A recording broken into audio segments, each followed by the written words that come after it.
याच कार्यक्रमात राष्ट्रवादी काँग्रेसचे अध्यक्ष शरद पवार यांनी नरेंद्र मोदी सरकारवर टीका केली आहे। देशात सत्तांतर झालं आणि विशिष्ट विचारसरणीचे गट प्रभावित झाले, त्यातूनच पुण्यात आयटी इंजिनियरची हत्या झाल्याचा खळबळजनक आरोप देखील शरद पवारांनी केला।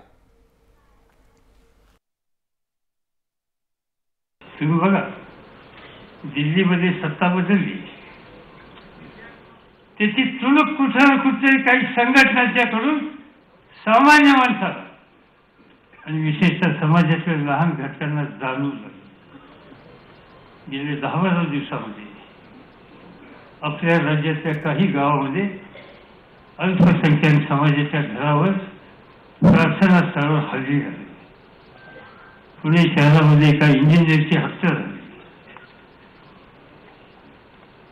अनेक ठिकाणी छोटे मोठे अशा प्रकारचे संघर्षाचे प्रकार झाले की जे महाराष्ट्रामध्ये कधी नव्हते। आत्ताच काय झालं, आणि त्याचं महत्वाचं कारण की दिल्लीची सत्ता फाटल्यानंतर समाजातले काही घटक जे जवळ होते त्यांना असं वाटायला लागलं की आता देश आमच्या हातामध्ये आला। आमची जी चमत्कारिक विचारधारेच्या संबंधीचे प्रसार करण्याची भूमिका आम्ही आता घेणार, आणि त्याच्यासाठी कोणी काहीतरी वेगळी भूमिका घेत असेल तर आम्ही कायदा हातात घेणार आणि त्यांच्याबद्दल त्यांचं स्थान त्या ठिकाणी दाखवणार। या प्रकारचे चित्र आपल्या राज्यामध्ये सुद्धा काही घटकांनी निर्माण केलं। काही समाज एका दहशतीच्या वातावरणामध्ये राहते।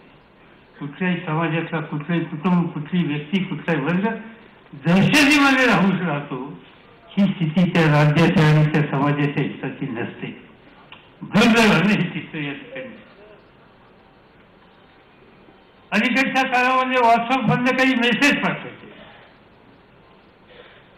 लोकांचं आदराचं स्थान असलेल्या व्यक्तीच्या बद्दल